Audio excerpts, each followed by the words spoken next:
Baik, Bu. Untuk teman-teman yang lain masih coba saya hubungi, Bu. Oke, ini saya siapkan juga.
Oh ya, sambil menunggu yang lain.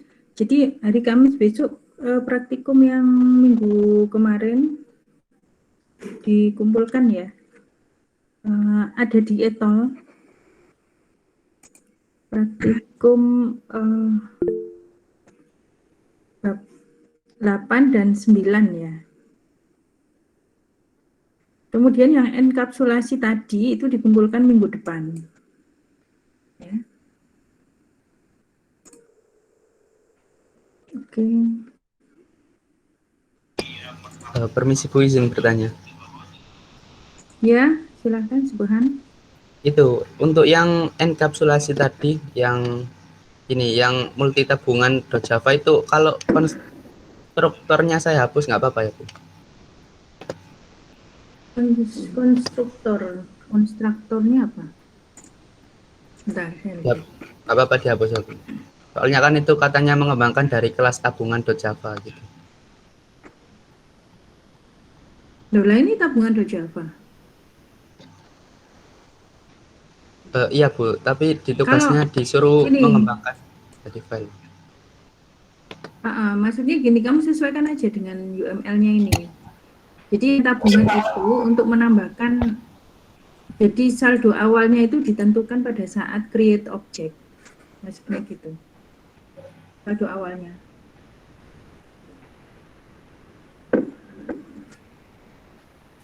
Iya Itu Bu, ya. tapi kayak itu Bu, apa, jadi kurang fleksibel kan nanti itu bisa menyimpan uang dalam satuan US dollar sama UAD gitu ya Bu. Itu di metode simpan nanti. Nah ya Waktu itu di Bu, metode saya sudah membaca simpan tadi. itu, cuman yang init saldo itu gini loh. Jadi saldo awal dari seorang nasabah itu, ya, itu berapa saldonya. Nah, itu kan harus ditentukan. Nah, itu ditentukan pada saat create objek gitu. Jadi pada saat membuat konstruktor tabungan ini, saldonya itu sama dengan init saldo. Itu.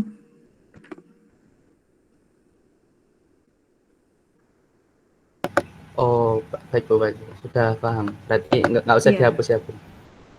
Ya, nggak usah dihapus. Konstruktor kan penting juga. Oh ya, baik Bu. Terima kasih. Oke. Ya.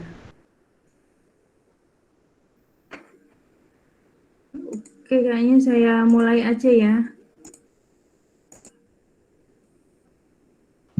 Iya Bu, nggak apa-apa Bu, dimulai aja. Oke, hari ini kita akan bahas tentang inheritance. Jadi inheritance ini adalah salah satu dari 3 konsep dasar OOP. Jadi di dalam OOP itu ada 3 konsep dasar ya, yaitu yang pertama enkapsulasi, yang kedua inheritance, dan yang ketiga ini adalah polimorfis. Dan sekarang kita akan masuk ke inheritance. Inheritance ini biasanya disebut juga sebagai generalisasi. Ya, jadi ini adalah suatu konsep yang mengadopsi dunia real, ya, di mana suatu objek itu dapat mempunyai turunan dari suatu objek. Ya, dengan konsep inheritance ini, maka kita akan bisa membuat kelas turunan dari suatu kelas. Oke, kemudian yang kelas yang mempunyai kelas turunan ini kita namakan sebagai parent, sedangkan kelas turunan itu sendiri kita sebut sebagai subclass atau child. Ya, jadi yang parent ini disebut juga base class. Ya. Parent class atau base class, turunannya adalah subclass atau child class. Ya. Namanya turunan ya, maka subclass ini dapat mewarisi apa-apa yang dipunyai oleh parentnya. Ini contohnya ya. Jadi digambarkan ya, inheritance ini dengan panah ke atas ya, kemudian ada panah tertutup ya, dengan shadingnya ini putih ya. Ke atas maksudnya bahwa yang di bawahnya ya itu adalah child dari parent. Jadi user ini kita sebut sebagai parent atau base class. Atau kalau seumpamanya tidak ada kelas yang di atasnya, juga biasa disebut sebagai superclass. Ya. Superclass, parent atau base class. Nah, kemudian mahasiswa dan dosen ini kita sebut sebagai subclass atau child class. Ya, jadi tandanya menggunakan panah ke atas, gitu ya. Subnya menunjuk ke base class-nya. Oke. Nah, karena mahasiswa dan dosen ini adalah turunan ya, dari user, maka mahasiswa dan dosen ini juga memiliki atribut yang ada di user, yaitu ID, nama, dan password. Ya, jadi mahasiswa dan dosen ini memiliki atribut yang dimiliki oleh user ini.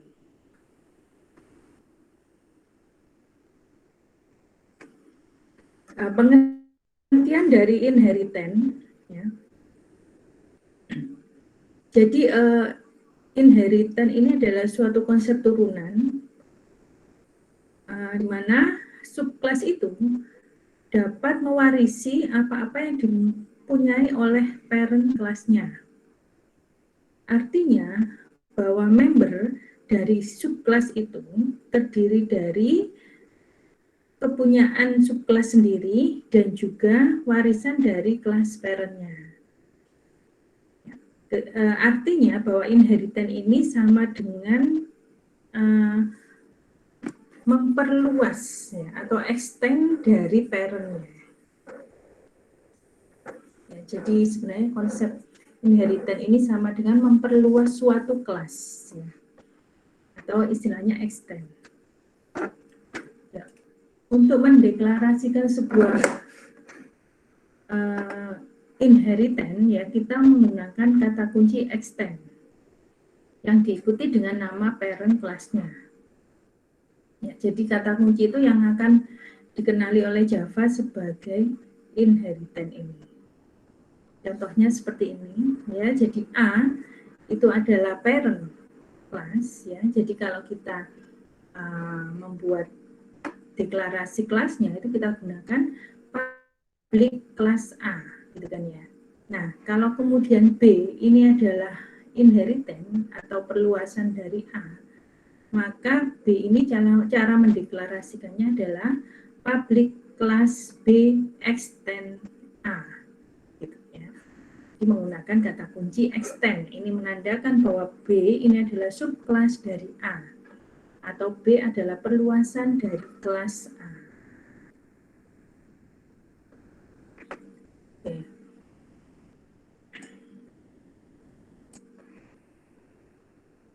Ya, semua kelas di dalam Java adalah subkelas dari superinduk yang namanya objek. Jadi ada lagi, jadi misalnya gini, public class A, gitu ya. Maka sebenarnya A ini adalah subkelas dari kelas objek, gitu ya.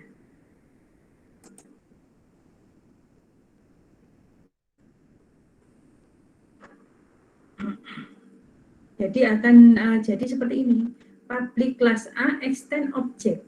Gitu. Sebenarnya jadi kalau kita membuat kelas di Java, itu kita membuat perluasan dari kelas objek. Jadi sama dengan public class A extends object. Tapi bisa kita tulis dengan menggunakan public class A.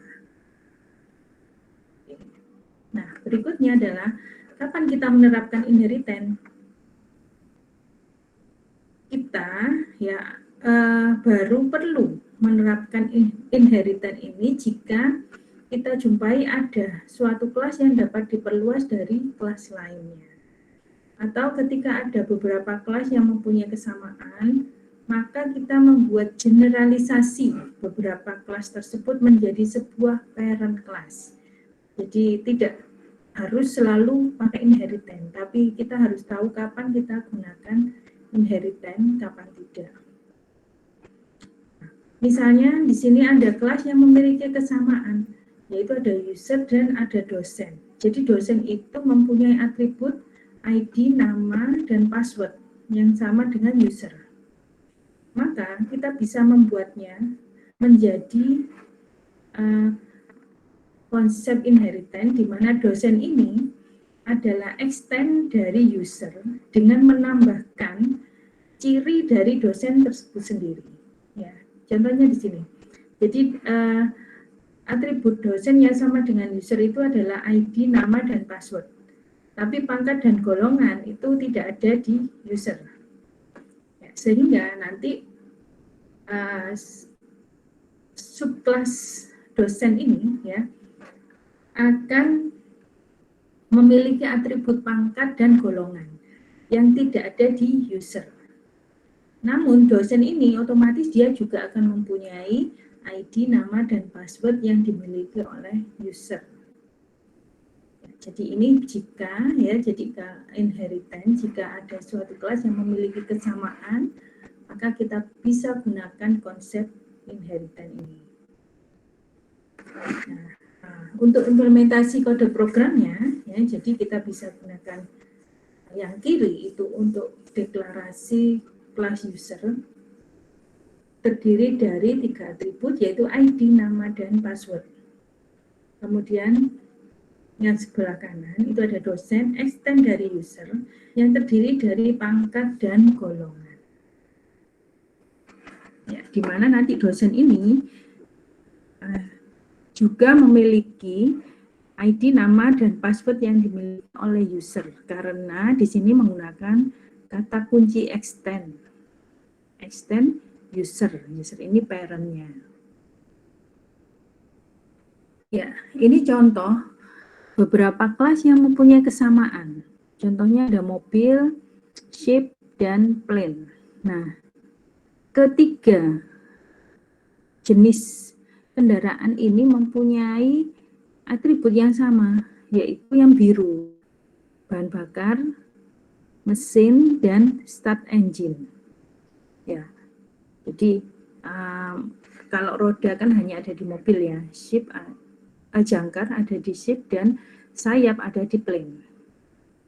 Kemudian kalau mobil ini kita jalannya itu pakai running, kalau ship ini sailing, kalau plane ini pakai landing. Jadi yang biru ini sama ya, sama atributnya, sehingga kita bisa buat ya generalisasinya ya, di mana ada vehicle.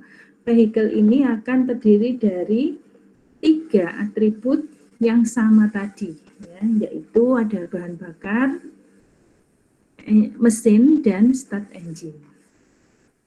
Oke, kemudian masing-masing kelas, yaitu mobil, ship, dan plane, ini adalah subkelas ya dari kelas vehicle, di mana di sini ditambahkan dengan atribut dan metode masing-masing. Jadi secara tidak langsung ya, mobil, ship, dan plane ini juga mempunyai atribut bahan bakar dan mesin serta metode start engine. Gitu ya. Nah, di dalam inheritance ya, ini ada istilah single inheritance. Jadi di Java itu menerapkan single inheritance. Maksudnya apa? Maksudnya suatu subclass itu hanya mempunyai satu parent. Jadi seperti yang kita lihat ini ya, mobil itu parentnya vehicle, tapi mobil itu tidak boleh mempunyai parent yang lain selain vehicle. Demikian juga dengan ship dan plane. Ini yang dimaksud dengan single inheritance. Jadi suatu subclass itu hanya mempunyai satu parent.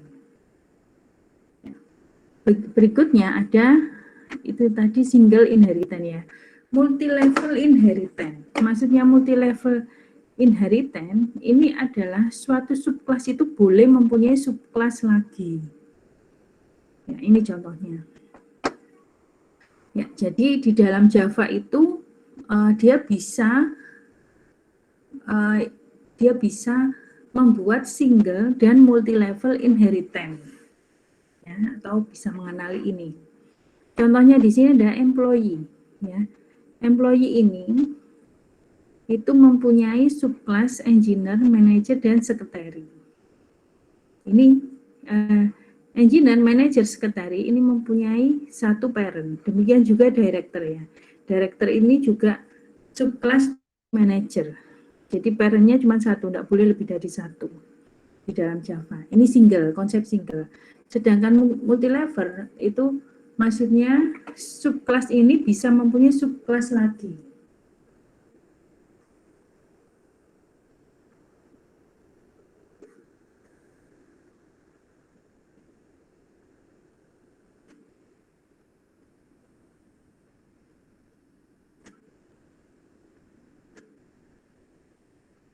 Jadi ini tadi ya, employee mempunyai subclass manager, manager mempunyai subclass director. Nah itu, jadi ini yang dimaksud dengan multi level tadi. Ya. Nah, kemudian bagaimana mengakses member subclass? Seperti yang kita pelajari sebelumnya, ya. Jadi untuk mengakses member dari superclassnya, ya. Misalnya manajer ini ya. Manajer ini extend pegawai. Pegawai ini adalah superclass ya dari manajer. Maka kalau seumpamanya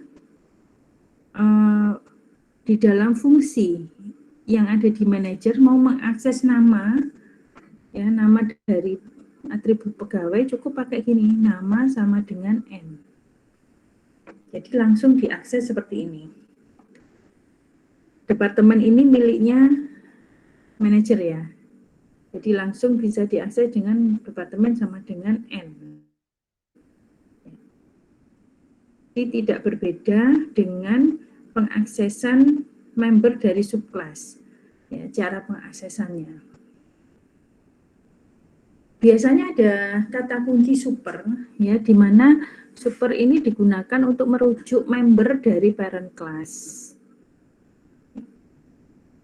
Ini kalau semuanya di subkelasnya itu punya nama yang sama. Nah, untuk membedakan yang diakses itu apa atribut yang mana, apakah yang di subkelasnya atau yang di superkelasnya, maka biasanya menggunakan super, kata kunci super, ya, super dot data member atau super dot function member atau super saja. Nah, kalau super saja diikuti kurung buka tutup, ini maksudnya merujuk pada konstruktor dari parentnya. Oke, ini contohnya ya. Ada kelas parent, ada kelas child. Parent ini mempunyai satu atribut yaitu X. Child extend parent, jadi child ini perluasan dari parent, di mana dia juga mempunyai atribut X. Nah, kemudian di dalam fungsi info itu terdapat argumen X juga. Nah, kalau kita mau mengakses argumen X, ya, kalau kita di dalam fungsi info ini kita menuliskan X saja, maka yang diakses itu adalah argumen dari fungsi info. Kalau namanya yang diakses itu adalah X kepunyaannya child, maka kita gunakan this.x. Tapi kalau kita mau mengakses X yang kepunyaannya parent, maka kita gunakan super.x, gitu ya. Jadi ini cara penggunaan atau pengaksesan atribut. Oke, kemudian ya, misalnya di sini membuat satu nilai ya, nilai X ya, kelas nilai X ini membuat sebuah objek tes dari kelas child. Maka tes ini bisa mengakses info. Info itu ada di punyanya child ya, sehingga bisa diakses oleh kelas lain, dalam hal ini nilai X. Gitu ya, sehingga nanti pada saat di print out yang itu akan menghasilkan nilai 20. This.x itu akan sama dengan 10. Super.x sama dengan 5. Seperti itu ya. Jadi ini contoh penggunaan atau pengaksesan atribut. Jadi kesimpulannya tadi ya, jadi X itu merujuk ke parameter atau argumen tadi ya, dari info. This.x menunjuk ke data member dari kelas itu sendiri, dan super.x merujuk ke data member dari parent kelasnya. Oke, berikutnya, konstruktor itu tidak diwariskan ke subkelasnya. Jadi konsekuensinya, setiap kita membuat suatu subkelas, maka harus memanggil konstruktor parent class yang ada di subkelasnya. Ya, jadi konstruktor itu tidak diwariskan dari parent ke sub. Sehingga bila kita membuat suatu subkelas, maka kita harus memanggil konstruktor parentnya. Pemanggilan ini harus dilakukan pada baris pertama dari konstruktor subkelas. Jika kita tidak deklarasikan secara eksplisit, maka compiler Java akan menambahkan deklarasi pemanggilan konstruktor parent class di subkelasnya, konstruktor subkelasnya. Sebelum subkelas menjalankan konstruktornya sendiri, subkelas akan menjalankan konstruktor superkelas terlebih dahulu. Jadi urutan menjalankan konstruktornya itu, konstruktor superkelasnya dulu, baru subkelasnya. Ya. Hal ini terjadi karena secara implisit, ya, konstruktor subkelas itu ditambahkan pemanggilan super. Nah, super kurung buka tutup ini berarti dia memanggil atau compiler itu mengambil konstruktor dari superclass. Oke, ini contohnya ya. Konstruktor tidak diwariskan. Ada kelas parent, kemudian ada kelas child, extend parent. Berarti child ini adalah subkelas dari kelas parent. Oke, nah maka pada saat akan dikompilasi, Java akan menambahkan, nah di sini kan tidak ada konstruktor ya, maka Java akan menambahkan konstruktor kelas parent, kemudian child, ya, kemudian setelah itu memanggil konstruktor kelas parent di konstruktor kelas child-nya. Jadi ini yang dilakukan. Nah, sehingga sebenarnya program itu sama dengan seperti ini.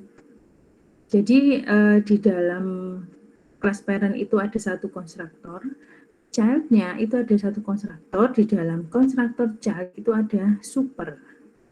Nah, super ini memanggil konstruktor dari kelas parent.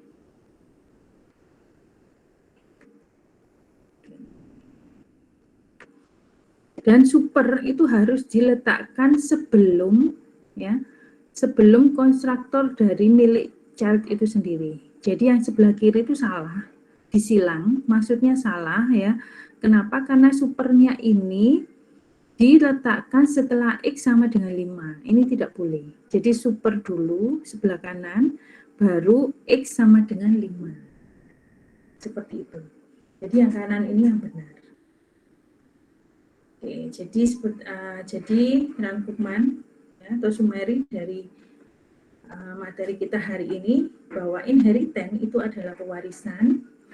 Child mewarisi parent, yang diwarisi adalah atribut dan metode ya. Jadi dua-duanya ya. Bukan atribut saja atau metode saja, tapi dua-duanya yang diwariskan. Tidak semua atribut dan metode dapat diwariskan. Nah, hanya yang memiliki modifier public dan protected saja yang diwariskan. Oke, itu tentang materi kita hari ini.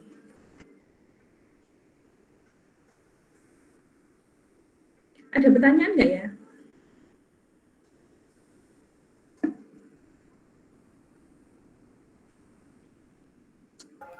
Belum ada, Bu. Belum ada? Belum ada, Bu. Oke. Jadi untuk tugasnya ya, untuk tugasnya minggu depan untuk teori ya, kalian cari ya, kalian buat kelas yang menerapkan konsep inheritance ya, single dan multi level. Nanti saya tulis ya, nanti saya tulis di etal. Contoh ya, contoh buat kelas diagramnya dan juga contoh kelasnya, implementasi kelasnya.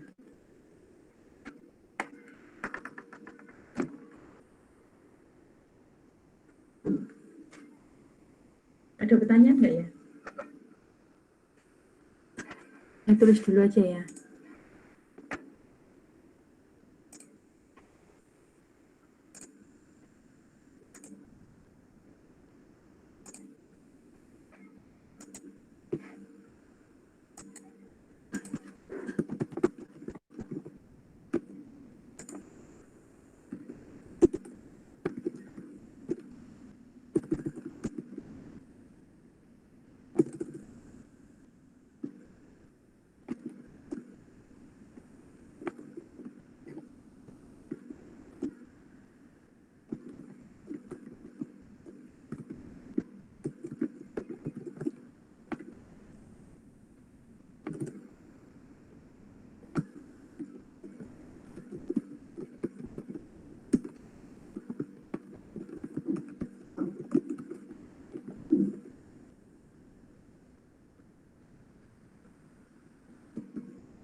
Tugasnya sudah saya tulis di etol ya, jadi buat satu studi kasus gitu ya,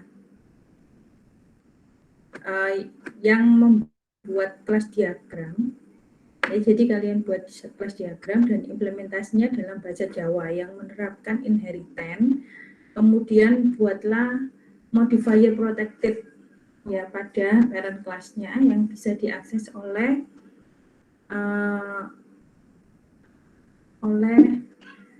turunannya. Oh iya, sebentar saya tambahkan ya, tidak bisa. Jadi kalau bisa nanti kalian buat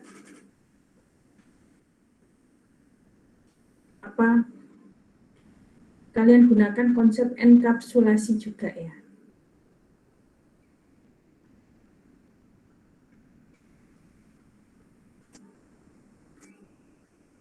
Oke, ada pertanyaan? Izin bertanya, Bu. Iya. Ini berarti tugasnya bikin source code Teori gitu ya? ya, Bu? Iya, sama kelas diagram. Kelas diagram itu gambarnya ya. Oh, gambar sama source code. Kalau saya bilang diagram itu artinya gambar itu ya. Kelas diagram itu berarti pakai gambar. Oke ya. Nah, kalau kode biasanya saya sebutnya program dalam bahasa Java ya. Itu kode program. Jadi buat kelas diagramnya dulu, baru implementasinya di Java seperti apa. Gitu ya. Ya, baik, Bu. Terima kasih. Oke. Ada lagi mungkin?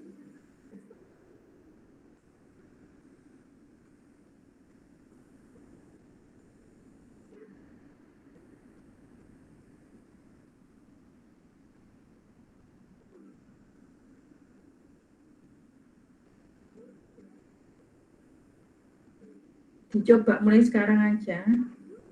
Ya. Kalian bisa browsing-browsing mungkin. Ya. Browsing yang cocok untuk inheritance seperti apa. Tapi kalau browsing itu tidak harus sama persis ya. Jadi boleh kalian modifikasi supaya disesuaikan dengan konsep enkapsulasi juga. Ya.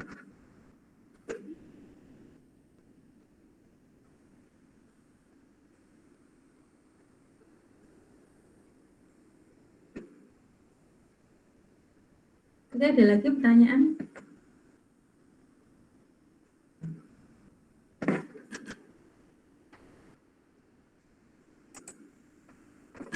Baik, kalau gitu, kalau tidak ada pertanyaan, saya akhiri dulu untuk materi kita hari ini. Nah, sudah nggak ada pertanyaan. Oke. Assalamualaikum warahmatullahi wabarakatuh. Waalaikumsalam warahmatullahi wabarakatuh. Terima kasih, Bu. Ya, sama-sama.